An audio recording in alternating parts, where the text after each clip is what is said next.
Morning Spirit. Selamat pagi, semangat pagi. Shalom Bapak Ibu dan saudara-saudariku yang dikasih oleh Tuhan Yesus. Bertemu kembali di dalam Morning Spirit. Pagi ini kita akan belajar firman Tuhan dengan tema pentingnya berdoa. Doa adalah nafas kehidupan orang percaya. Firman Tuhan berkata dalam 1 Tesalonika 5 ayat 17, tetaplah berdoa. Berdoa adalah kebiasaan yang mulia. Karena melalui doa kita bisa berhubungan erat dengan Tuhan dan bercakap-cakap dengan Tuhan yang adalah sumber segala berkat dan keselamatan kita. Dalam Lukas 18 ayat 1, firman Tuhan berkata, Tuhan Yesus berkata, mengatakan suatu perumpamaan kepada mereka untuk menegaskan bahwa mereka harus selalu berdoa dengan tidak jemu-jemu.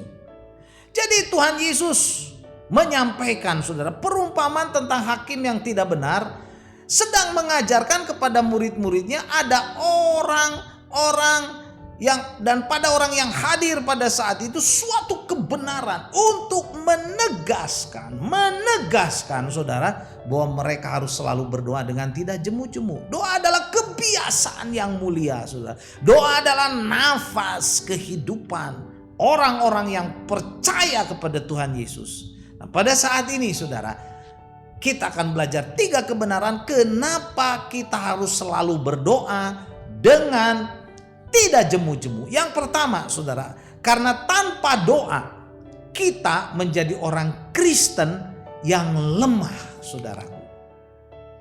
Markus 14 ayat 37 dan 38 berkata, setelah itu ia atau Tuhan Yesus datang kembali dan mendapati ketiga muridnya sedang tidur, dan ia berkata kepada Petrus, Simon, sedang tidurkah engkau?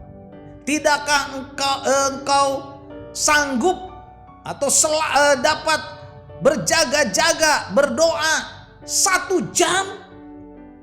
Berjaga-jagalah dan berdoalah supaya kamu jangan jatuh ke dalam pencobaan.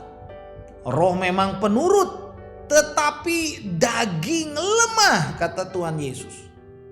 Saudaraku, kelelahan fisik bisa terjadi pada siapapun, termasuk saudara kepada murid-murid Tuhan Yesus, khususnya Simon Petrus dan kedua temannya. Saat Tuhan Yesus berdoa di Taman Getsemani, saudara, mereka malah tertidur karena kelelahan. Kelelahan fisik bisa terjadi pada siapapun, pada saya dan saudara. Tetapi kelemahan rohani pun saudara bisa terjadi pada siapapun termasuk saya dan saudara.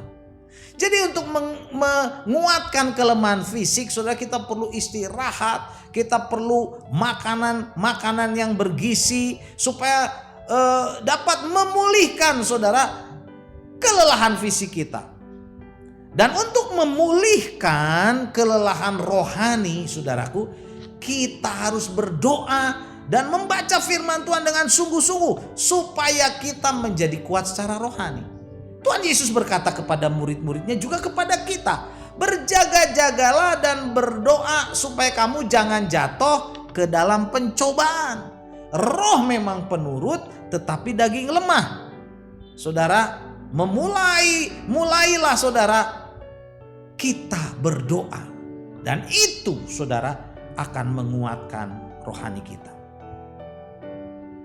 Dan yang kedua saudara, kenapa kita harus berdoa dengan tidak jemu-jemu? Karena saudara, saat kita berdoa dengan sungguh-sungguh, kita sedang mendekatkan diri dan tinggal dalam hadirat Tuhan Yesus yang adalah sumber berkat.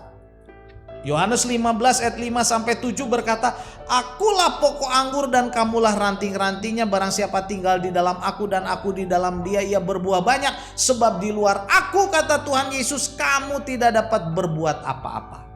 Barang siapa tidak tinggal di dalam aku, ia dibuang keluar seperti ranting-ranting dan menjadi kering. Kemudian dikumpulkan orang dan dicampakkan ke dalam api lalu dibakar. Jikalau kamu tinggal di dalam aku aku, kata Tuhan Yesus, dan firman-Ku tinggal di dalam kamu. Mintalah apa saja yang kamu kehendaki dan kamu akan menerimanya. Saudara, kita digambarkan oleh Tuhan Yesus seperti ranting-ranting, dan Tuhan Yesus adalah pokok anggurnya. Bila kita jauh, saudara, dari pokok anggur, kita itu akan menjadi kering, saudaraku. Dan kalau kita ingin berbuah, kita ingin, saudara, menghasilkan sesuatu, kita harus nempel di pokok anggur itu supaya kita menghasilkan buah. Tinggal melekat, saudara, pada Tuhan Yesuslah yang membuat kita diberkati.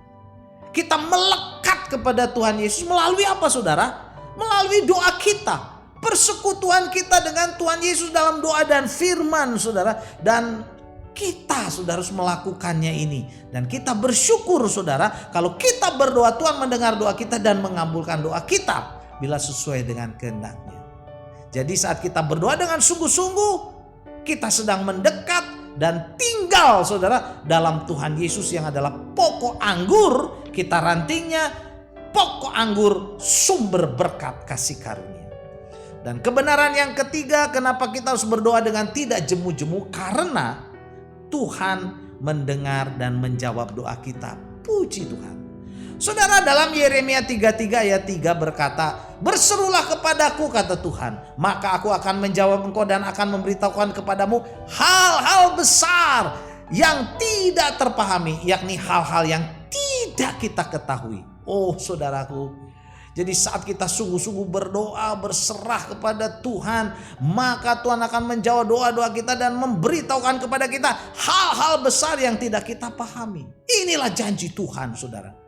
Dan dalam Matius 7 ayat 7 sampai 11 firman Tuhan berkata, "Mintalah maka akan diberikan kepadamu, carilah maka kamu akan mendapat, ketoklah maka pintu akan dibukakan bagimu. Karena setiap orang yang meminta menerima, dan setiap orang yang mencari mendapat, dan setiap orang yang mengetuk baginya pintu dibukakan.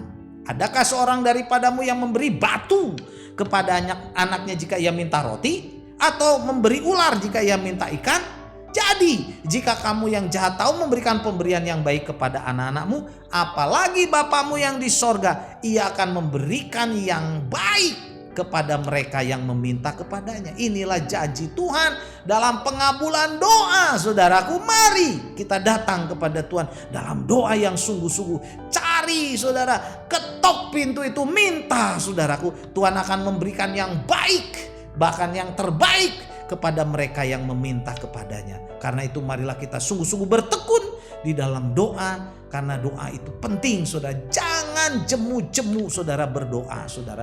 Karena apa? Karena tanpa doa kita menjadi orang Kristen yang lemah. Yang kedua, saudara, karena berdoa, saat kita berdoa sesungguhnya kita sedang mendekat dan tinggal kepada Tuhan Yesus, sumber segala berkat. Dan yang ketiga, saat kita berdoa, saudara, Tuhan mendengar dan menjawab doa kita. Lukas 18 ayat 1, saudara, Yesus mengatakan satu perumpamaan kepada mereka untuk menegaskan bahwa mereka harus selalu berdoa dengan tidak jemu-jemu. Amin. Mari kita berdoa. Terima kasih Tuhan. Saat kami berdoa, sesungguhnya kami sedang mendekat kepada Engkau, tinggal di dalam Engkau. Kami menjadi kuat, dan Engkau adalah sumber berkat yang akan memberkati kami. Terima kasih Tuhan. Kami mau setia di dalam berdoa. Dalam nama Tuhan Yesus kami berdoa. Amin. Amin. Bapak Ibu yang dikasihi oleh Tuhan Yesus, sekali lagi bila kita diberkati oleh Morning Spirit ini, jangan lupa klik like, subscribe, bunyikan loncengnya, berikan komen, bagikan kepada banyak orang, dan sampai bertemu dalam Morning Spirit selanjutnya. Morning Spirit. Selamat pagi, semangat pagi.